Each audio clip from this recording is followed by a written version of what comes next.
오늘 우리에게 주시는 하나님 말씀은 사사기 21장 1절부터 12절까지 말씀입니다. 사사기 21장 1절부터 12절까지 말씀을 저와 여러분들이 한 절씩 교독하겠습니다. 이스라엘 사람들이 미스바에서 맹세하여 이르기를 우리 중에 누구든지 딸을 베냐민 사람에게 아내로 주지 아니하리라 하였더라. 백성이 베델에 이르러 거기서 저녁까지 하나님 앞에 앉아서 큰 소리로 울며 이르되 이스라엘의 하나님 여호와여 어찌하여 일에 이런 일이 생겨서 오늘 이스라엘 중에 한 지파가 없어지게 하시나이까 하더니 이튿날에 백성이 일찍이 일어나 거기에 한 제단을 쌓고 번제와 화목제를 드렸더라. 이스라엘 자손이 이르되 이스라엘 온 지파 중에 총회와 함께하여 여호와 앞에 올라오지 아니한 자가 누구냐 하니 이는 그들이 크게 맹세하기를 미스바에 와서 여호와 앞에 이르지 아니하는 자는 반드시 죽일 것이라 하였음이라. 이스라엘 자손이 그들의 형제 베냐민을 위하여 뉘우쳐 이르되 오늘 이스라엘 중에 한 지파가 끊어졌도다. 그 남은 자들에게 우리가 어떻게 하면 아내를 얻게 하리요? 우리가 전에 여호와로 맹세하여 우리의 딸을 그들의 아내로 주지 아니하리라 하였도다. 또 이르되 이스라엘 지파 중 미스바에 올라와서 여호와께 이르지 아니한 자가 누구냐 하고 본즉 야베스 길르앗에서는 한 사람도 진영에 이르러 총회에 참여하지 아니하였으니 백성을 계수할 때에 야베스 길르앗 주민이 하나도 거기 없음을 보았음이라. 회중이 큰 용사 12,000명을 그리로 보내며 그들에게 명령하여 이르되 가서 야베스 길르앗 주민과 부녀와 어린 아이를 칼날로 치라. 너희가 행할 일은 모든 남자 및 남자와 잔 여자를 진멸하여 바칠 것이니라 하였더라. 그들이 야베스 길르앗 주민 중에서 젊은 처녀 400명을 얻었으니 이는 아직 남자와 동침한 일이 없어 남자를 알지 못하는 자라. 그들을 실로 진영으로 데려오니 이곳은 가나안 땅이더라. 아멘. 빅토리아 아멜리나라고 하는 소설가가 최근에 여성과 전쟁이라고 하는 에세이 책을 썼습니다. 우리나라에도 번역이 되어 있는데요. 이 소설가는 우크라이나 여자입니다. 이 전쟁이 터지면서 쓰던 소설을 접고 이제 전쟁 가운데서 실제 본인이 겪은 모든 내용들을 계속해서 기록을 하던 중에 이 우크라이나 땅에 떨어진 미사일 폭격으로 37살에 세상을 떠나게 됩니다. 그래서 그가 이제 남겨놓은 글을 이제 유가족들이 책으로 이제 출판을 하게 된 것인데 책 속에는 이 전쟁이 가져오는 이제 비극을 아주 낱낱이 담고 있는 보고서라고 할 수 있습니다. 그 가운데 이제 나타나는 내용은 이 전쟁이 사람에게 일으키는 이제 광기, 최악의 흥분 상태라고 할 수가 있는데요. 사람이 사람을 죽이는 건 쉬운 일이 아닙니다만은 그러나 이제 이 한번 이 살인을 경험한 사람들이 사람을 죽이는 일이 쉽게 이제 생각이 되게 만들고 또 더 나아가서 이제 여자들을 겁탈하고 하는 이런 이제 죄악된 일들을 이제 쉽게 행해 나가는 이 특수 상황에서 상실되는 이제 윤리와 도덕을 고발하는 내용이라고 할 수가 있는데요. 이러한 사실도 이 성경을 통하여서 계속 우리가 이제 확인을 하게 됩니다. 지속되는 전쟁 가운데 인간의 광기가 얼마나 멈추지 않는가라고 하는 것을 이제 본문에서도 볼 수가 있는데요. 이스라엘 백성들은 동족인 베냐민 지파와 전쟁을 하게 되었습니다. 그리고 베냐민은 거의 진멸되다시피 전쟁이 끝이 났습니다. 문제는 이제 이렇게 한 지파가 소멸될 위기에 놓이게 되자 이스라엘 백성들이 모여서 이 소멸될 위기에 있는 지파를 이제 어떻게 할 것인가 하는 이제 문제를 다루게 되는데요. 그 문제를 다루기 위하여 모인 이스라엘 백성들이 울면서 하나님 앞에 나아갑니다. 전쟁에 승리했는데 눈물을 흘린다. 왜 그럴까요? 이 전쟁이 하나님의 뜻 가운데 진행된 전쟁이 아니기 때문입니다. 하나님도 이스라엘 백성들도 그 누구도 기뻐할 수 없는 전쟁이죠. 여기서 우리는 이제 우리가 살아가는 삶의 중요한 원리를 이제 다시 한번 확인을 할 필요가 있는데요. 어떤 일이든지 우리가 하나님의 기쁨을 위하여 그 일을 행하였다라고 한다면 반드시 그 기쁨은 하나님만의 기쁨이 아니라 그 백성 그 사람에게도 이제 되돌려지는 기쁨이 됩니다. 또 누군가가 정말 하나님의 영광을 위하여 자신의 삶을 드리고 헌신을 했다라고 한다면 그 영광은 하나님께서만 취하시는 것이 아니라 그 백성도 함께 영광을 취하게 됩니다. 성경에 우리가 익히 알고 있는 유명한 사람들의 이름이 영광스러울 수 있는 이유는 그들이 자신들의 기쁨이나 자신들의 영광을 위하여 살아간 인생이 아니라 하나님의 영광, 하나님의 기쁨을 위하여 살아간 사람들이기 때문입니다. 그래서 그 이름은 지금까지도 빛나는 아주 영광스러운 이름이 되지요. 문제는 이제 우리의 행하는 일이 정말 하나님을 향한 이 사랑의 중심으로 행하였느냐, 아니면 나의 기쁨을 위하여 행하였느냐라고 하는 문제가 있고요. 또 정말 하나님께 영광을 드린다고는 했지만 그 영광을 빙자해서 우리의 자랑거리를 찾았던 것은 아닌가 이제 돌아봐야 될 필요가 있습니다. 왜냐하면 이 기쁨이라고 하는 것이 하나님께 정말 기쁨이 될 만한 선택이 아니면 오히려 사람에게는 이제 허탈감 내지는 이제 후회가 찾아오기 때문입니다. 지금 이 전쟁만 하더라도 그래요. 하나님은 절대 이 전쟁을 기뻐하시지 않으셨습니다. 그들이 우리가 베냐민 지파하고 싸울까요? 누가 먼저 갈까요? 하는 질문에 답을 하셨다고 해서 그것이 하나님의 기쁨을 의미하는 건 절대 아닙니다. 하나님이 원하셨던 바도 아닙니다. 저는 다시 생각을 해봤어요. 오늘 본문까지 연결해서 보면서 정말 이 전쟁 가운데 하나님이 원하셨던 건 무엇일까? 오히려 하나님은 이스라엘 백성들이 모여서 이 베냐민 지파를 포용하고 기브아를 용서하고 그들이 저질러 놓은 죄악이 자라였다라고 하는 의미가 아니라 그것이 끔찍하고 처벌받아 마땅한 일들이라고 하더라도 오히려 이런 상황 속에서 그것을 좀 더 다른 방식으로 풀어가는 것이 하나님의 뜻이 아니었을까라고 하는 생각을 하는 것이죠. 그러다 보니까 이 하나님의 뜻을 알지 못한 채에 유다 지파를 올려보내고 또 2차전을 치러도 그들은 패배의 슬픔과 고통을 겪을 수밖에 없는 것이죠. 심지어 그들이 베냐민 지파를 이기는 전쟁을 치렀다고 하더라도 그들에게 찾아온 아픔은 오히려 그들이 승리의 기쁨을 갖지 못하게 만드는 이제 우울함이 돼버리고 만 거예요. 이것이 인간만의 기쁨을 추구할 때 이제 나타나는 결과라고 할 수 있습니다. 영광 또한 다르지 않아요. 진짜 하나님의 영광을 위하여 삶을 드린 사람은 자신에게 어떤 것이 되돌아오지 아니하여도 절대 힘들 수가 없어요. 왜냐하면 내가 하나님께 쓰임받고 하나님께 영광을 드렸다는 사실만으로도 얼마든지 기쁘고 감사할 수가 있는 것이거든요. 그런데 그 삶의 목적이 비틀어져 있고 나의 영광을 위하여 무엇이든 행하였다라고 하면 그것은 반드시 이제 자랑과 교만을 불러올 수밖에 없고요. 그 교만, 그것은 패망의 선봉이라고 성경은 우리에게 분명하게 알려줍니다. 여기 더하여서 이제 또 하나의 문제가 있다라고 한다면 이 하나님과의 약속을 진행해 나가는 과정이라고 할 수 있는데요. 이 약속도요, 이제 하나님의 뜻 가운데 행하는 약속과 사람이 자신의 의지의 표현으로 이제 드리게 되는 약속이 있을 수 있습니다.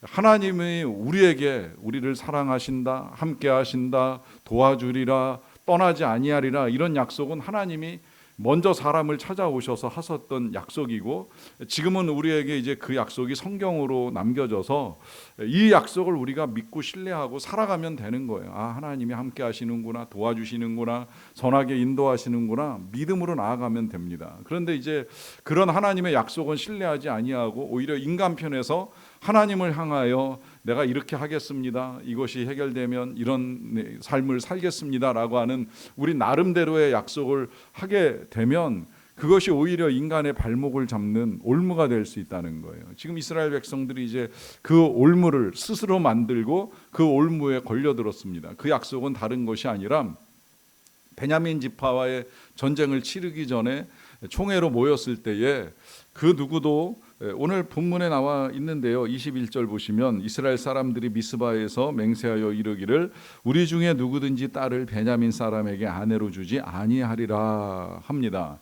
그러니까 절대 이제 베냐민은 우리와 함께 혼례를 치를 수 없는 이방 민족 같은 이제 그런 지파다, 이제 이런 결정을 내버리고 그 누구도 절대 베냐민하고 이제 결혼을 시키는 일은 하지 않겠다라고 하는 자기들끼리의 맹세를 한 거예요. 근데 안타깝게도 이 시대 사람들은 이 맹세를 오늘날 사람들처럼 쉽게 뒤집는 것이 아니라 이 맹세 한 번 하고 지키지 아니하면 이제 저주가 임할 것이라고 하는 불안감까지 여기에 더해지다 보니까 이제 소멸 위기에 놓여 있는 베냐민 지파를 보면서 안타까운 마음이 드는 거죠. 이렇게 내버려뒀다가 진짜 이 지파가 완전히 끝장나 버리고 마는 것이 아닌가 하는 이제 안타까움이 생기는 거예요. 그러다 보니까 이제 이 백성들이 다시 베델에 모여가지고 저녁까지 하나님 앞에서 큰 소리로 우는데요.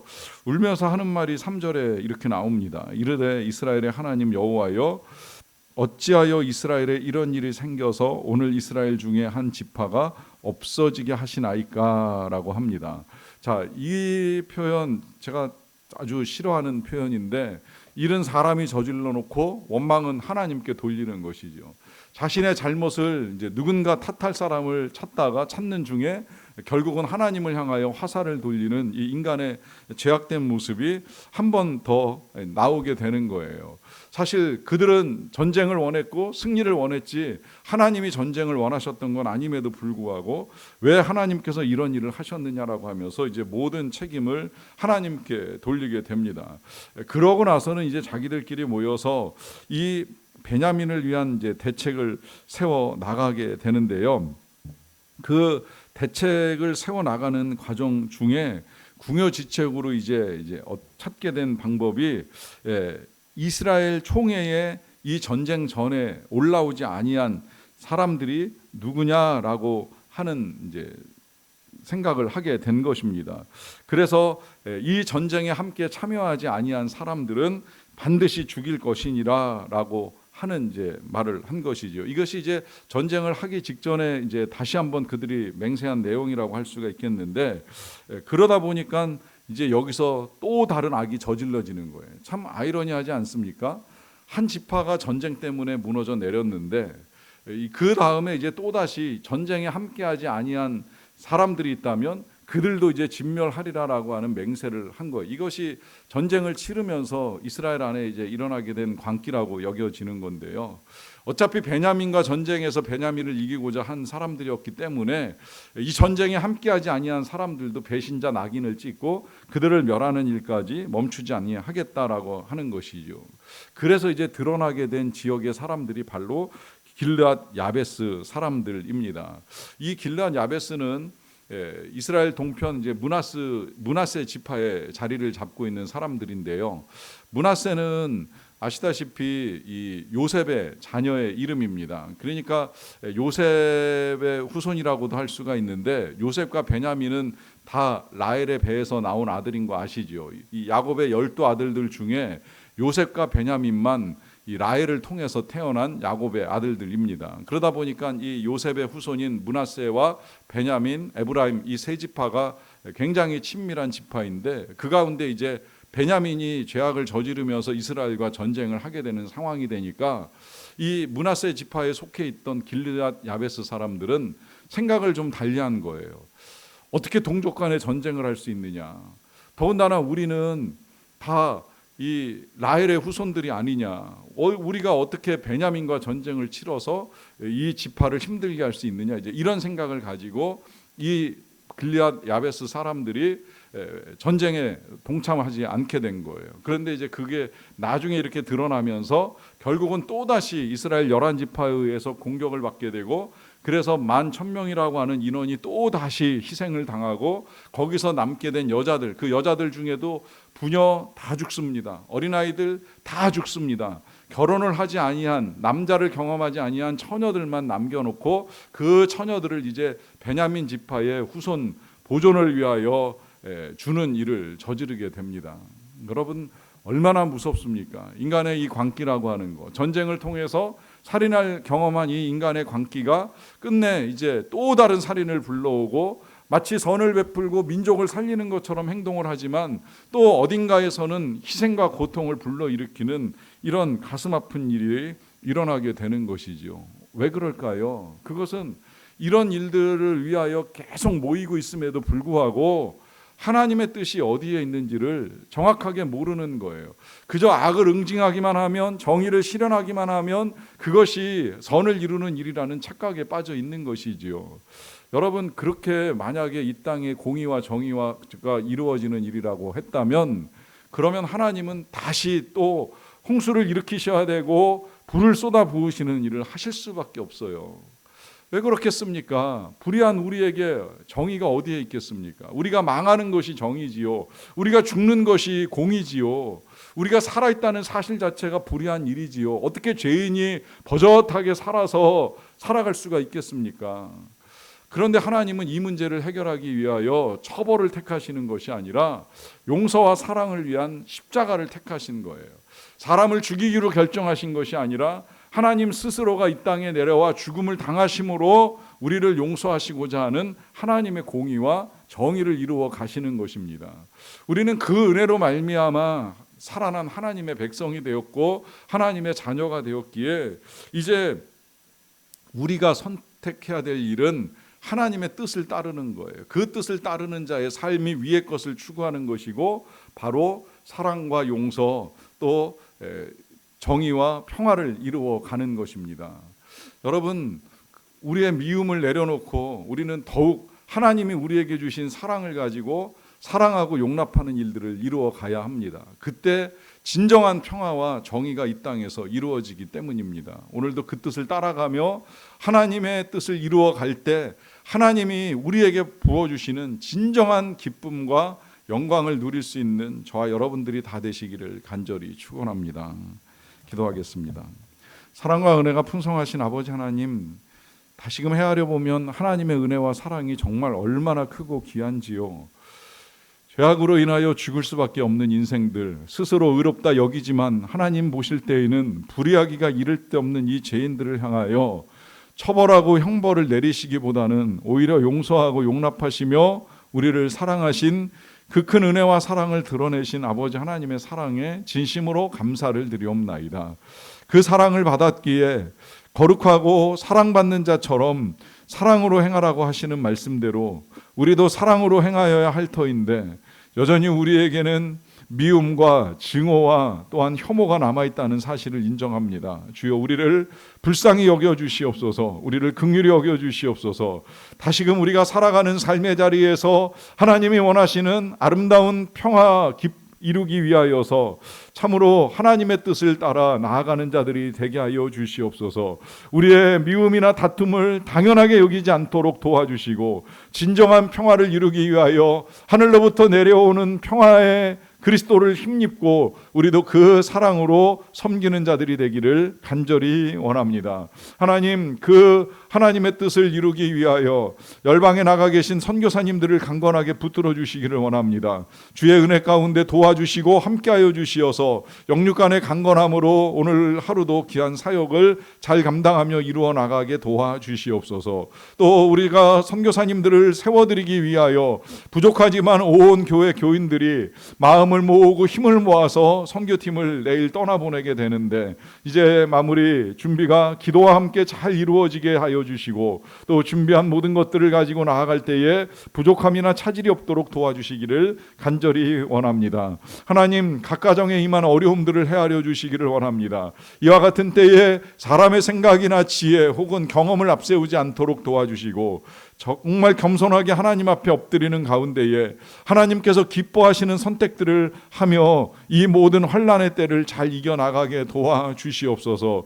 행여라도 불신과 의심에 빠져 있다면 다시 믿음과 확신을 주시기 원하고 분열과 다툼 가운데 있는 가정 가운데 용납과 용서, 사랑과 이해가 더욱 넘쳐나도록 은혜를 내리워 주시옵소서. 우리나라가 정말 그런 나라가 되기를 원합니다. 광복 80주년을 맞이하는 이때에 하나님, 분단도 가슴 아픈데 분열로 더 아픔을 키워나가지 않게 하여 주시고 이러한 때에 정말 무엇이 진정한 평화를 이루고 나라를 위한 길인가라고 하는 사실을 지도자로부터 국민들이 지혜롭게 분별하며 나아갈 수 있도록 도와주시기를 간절히 원합니다. 모든 것들이 하나님의 손에 달려있기에 우리에게 긍휼과 자비를 베풀어 주시기를 간절히 원하옵고 예수님의 이름으로 기도하옵나이다. 아멘.